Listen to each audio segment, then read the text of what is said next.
지금 이민년의 이민월이 벌써 시작이 됐잖아요. 사실 진작에 올렸어야 되는데 이민년의 이 임수라는 게 이게 지난 해자축에서 이렇게 임수가 이게 뜨게 된 건데, 이게 확실히 이때 마무리 짓지 못했던 뭔가가 하나씩 남아있는 거예요. 해자축에서 진짜 신축년에 진짜 거의 다 와가지고 막바지에 이걸 했어야 되는데 못한 것들 있죠. 그런 것들이 마음을 무겁게 하고 있다라는 생각이 듭니다. 뭐 여러 가지 의미가 있지만 저한테는 그 마음을 무겁게 하는 게 바로 개수일간이었어요.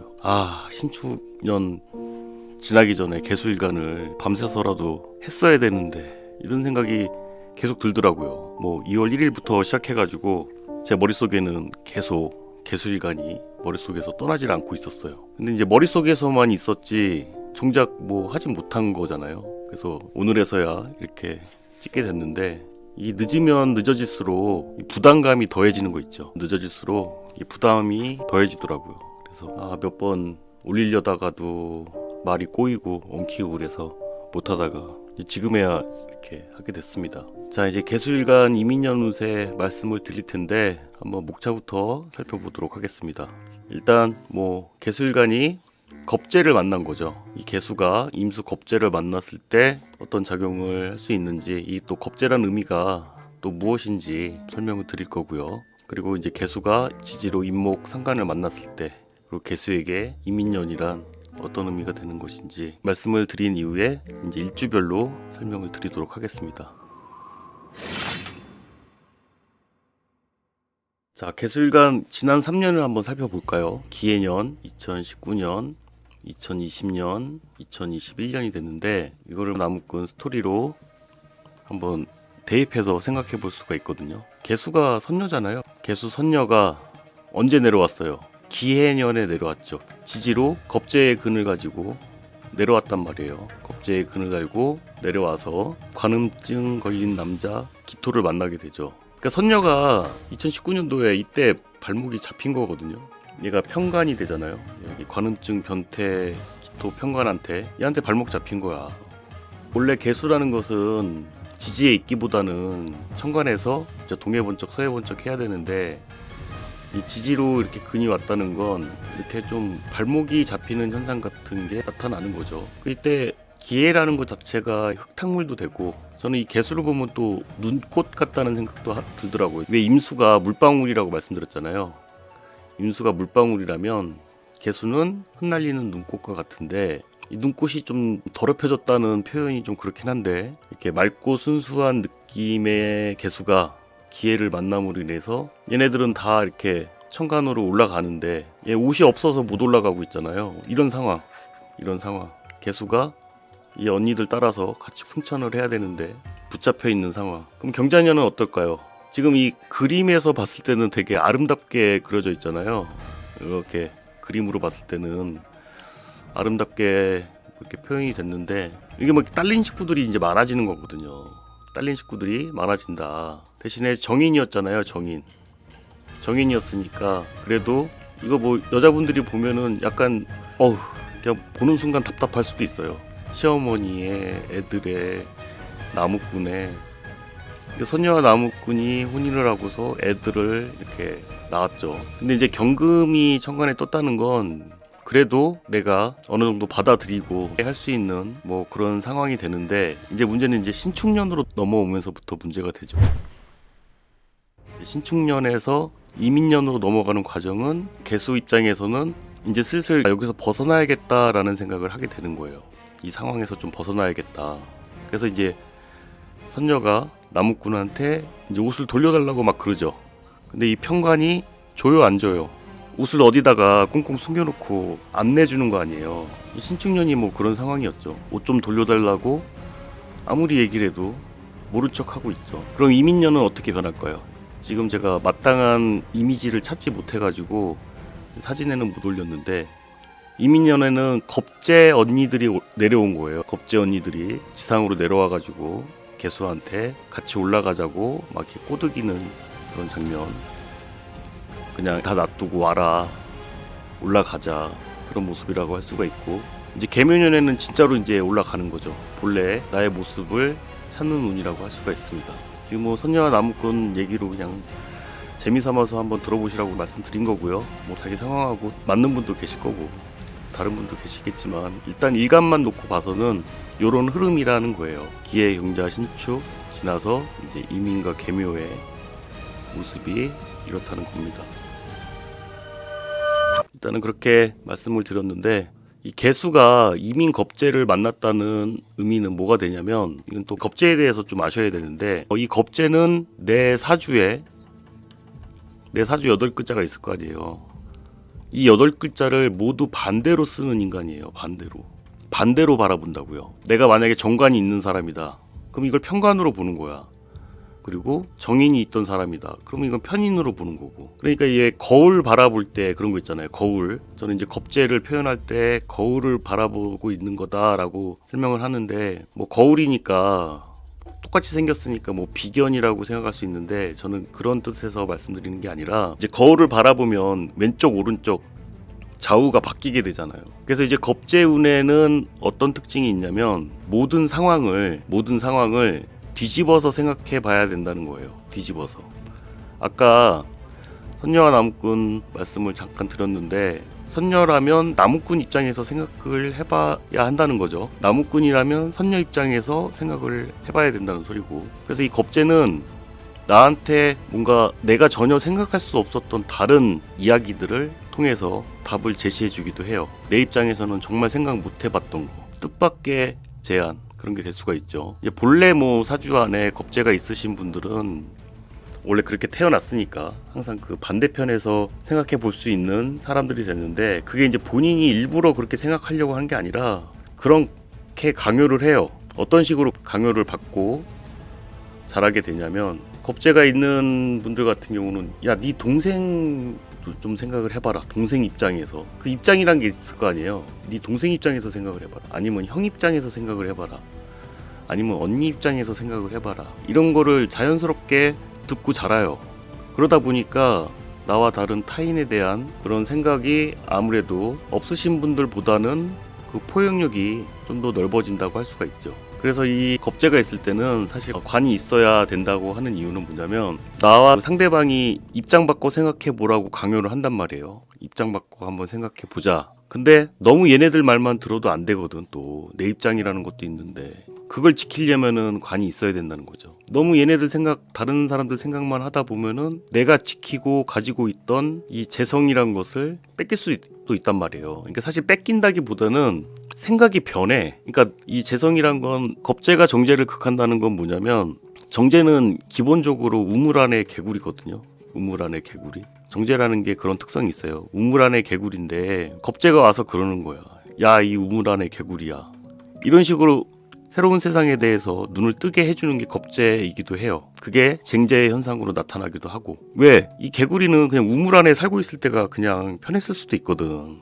근데 이제 겁재로 인해서, 아, 내가 살던 세상이 우물 아니었구나라는 걸 깨닫게 되는 거예요. 그 깨닫게 해주는 게 이 겁재라는 거죠. 탄지로가 이제 무술을 연마하기 전에 장작군이었을 때, 불멸의 칼날 1화에서 기유를 만나는 장면이 나오잖아요. 탄지로가 기유를 만나는 장면이 나오는데, 그게 겁재의 모습이라고요. 이 임수 겁재의 모습. 어떻게 보면 우물 안에 개구리로 남아있을 수 있던 탄지로한테 새로운 기회를 열어주죠. 왜? 신축년에 도식됐으니까. 편인으로 인해서 완전 도식이 됐잖아요. 정말 다른 대안이 없는 그런 경우는 이 임수의 등장은 정말 기회가 되고요. 그리고 뭐 막혀있던 게 좀 뚫리는, 좀 속 시원한 한 해가 될 수 있어요. 그래서 제가 선녀와 나무꾼에서 선녀가 신랑한테 이제 옷을 달라고 해서, 근데 내 옷은 아니죠. 내 옷은 아니지. 겁재 언니들의 옷을 입고 한번 갔다 오는 장면이 있지 않나요? 선녀와 나무꾼에 그런 내용이 있지 않나? 이거는 이제 개묘년에는 내 옷을 입고 날아가는 거고, 이민년에는 언니가 입던 옷을 입고 올라가는 운이라고 할 수가 있거든요. 그래서 정리를 좀 해드리자면, 이 개수 입장에서는 이 겁재를 통해서 새로운 세상을 알게 되는 거예요. 근데 이 새로운 세상을 안다는 것 자체도 참 이것도 드라마틱한 게, 신축년에 그렇게 도식이 되지 않았다면 이 겁재가 나타났을 때 크게 동요하지 않았겠지만 이 신축으로 왔다가 이민으로 왔다는 거는 이건 진짜 그 게임에서 1차 각성 같은 거거든요. 내가 각성할 수밖에 없는 운이 되거든요. 그래서 이렇게 간지의 흐름을 보면 그런 걸 많이 느껴요. 어떤 걸 느끼냐면 이렇게 변화를 주기 위해서 이렇게 변화시키려고 사람을 키우려고 이렇게 흔드는구나, 사람을 이렇게 흔들어 놨구나 라는 생각을 많이 하게 됩니다. 어쨌든 갇혀있던 개수가 이제 세상 밖으로 나올 수 있는 그런 기회가 온다는 것이고요. 얘네들이 다 이민이에요. 다 이민이야. 이민 다 임수란 말이에요. 탄지로 입장에서는 각자가 다른 능력을 갖고 있는데 이자들을 통해서 내가 성숙하고 발전하는 한 해가 된다는 거죠. 탄지로한테 그런 시련이 없었다면 이 겁재들을 만날 수 있었을까? 그리고 지금 2기 지금 10편이 나왔는데 그런 장면 나오잖아요. 똑같은 남매인데 그 남매는 그냥 도깨비가 돼버린 거예요. 둘 다. 근데 탄지로는 도깨비가 안 되고 이 무사가 될 수 있었던 건 이 겁재들 덕분이라는 거죠. 똑같은 상황에서 얘네들은 도깨비 상현이 됐는데 탄지로는 이 겁재들을 만남으로 인해서 문제를 해결할 수 있는 이런 기술을 배우게 된 거죠. 이 겁재들 입장에서는 임목이 식신이거든요. 얘네는 식신 쓰는 애야. 식신. 근데 개수 입장에서는 아직 임목이 상관이란 말이에요. 그러니까 아직 낯선 거야. 대신에 나의 천부적인 재능을 발견할 수 있는 한 해도 되죠. 내 재능 발견. 이 겁재들이 보기에는 너 재능 있구나 라고 할 수 있는 거예요. 얘네는 원래 귀살대였잖아요. 귀살대 주잖아요. 주. 사주 기둥할 때 그 주더라고요. 기둥이 되는 이 주들을 만나잖아요. 그 탄지로 계급이 뭐예요? 개수예요. 개수부터 해서 간목까지 이렇게 올라가는 진급하는 형태더라고요. 어쨌든 만화 얘기를 안 보신 분들도 계실 텐데 자꾸 말씀드려서 죄송합니다. 어쨌든 개수가 이민 겁재를 만난다는 의미는 뭔가 같은 목표를 추구할 수 있다는 거예요. 같이 식상을 쓰게 되니까. 얘네는 식신 쓰고 나는 상관을 쓰는 거니까 같이 일을 도모하자고 하는 건데, 이건 또 뭐냐면 이것도 정인 있는 개수하고 편인 있는 개수랑 또 다 달라질 수밖에 없는데, 일단 겁재는 뭘 약하게 해요? 정제를 약하게 한다고 그랬죠. 어쨌든 재성을 약하게 한단 말이에요. 이 재성을 약하게 하면 뭐가 살아나요? 인성이 살아나요. 겁재가 재성을 극하면 인성이 살아난다고요. 근데 이 겁재가 뭘 달고 왔어요? 이 임목이라는 상관을 달고 왔잖아요. 그럼 관은 약해지게 되는 거예요. 내 관은 약해진다. 이거는 다르게 생각할 게 아니라 이 개수일간의 관이라는 게 토잖아요. 토. 변화시키라는 뜻이거든요. 변화. 너 이제 변할 때가 됐다. 너 변할 때가 됐다. 새로 변해야 된다. 변화를 주려고 온 겁재들이라는 거죠. 근데 관이 약해지고 인성이 올라간다는 건 이 뜻이에요. 체면은 좀 상해도 인성적으로 배울 게 있다. 체면은 떨어지지. 얘네들이 더 잘하니까. 주들이니까. 체면은 좀 상하겠지만 내가 계묘년에 승천을 하기 위해서는 내가 우물안의 개구리에서 벗어나야 한다는 거예요. 내가 살고 있는 세상이 전부라고 믿었던, 거기서 벗어나지 못했던 개수일간 분들이 겁재들을 만남으로 인해서 이게 다가 아니구나.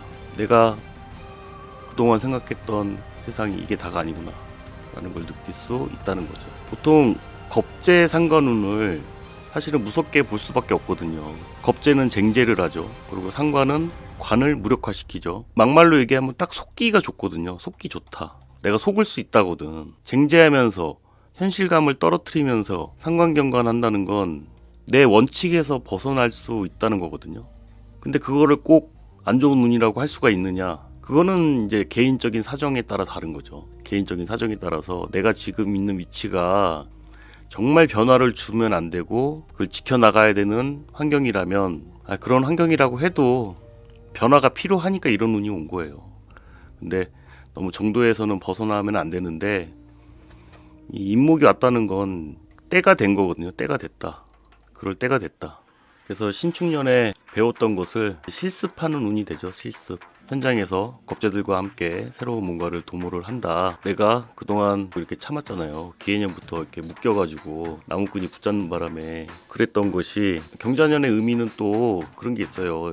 이 금생수라는 건 나의 가치를 올리려고 하는 것이 되거든요. 나의 가치를 올린다. 그러니까 똑같은 시급을 받더라도 1시간에 10,000원이라고 한다면 이제 15,000원으로 올라갈 때가 됐다는 거예요. 쉽게 말해서.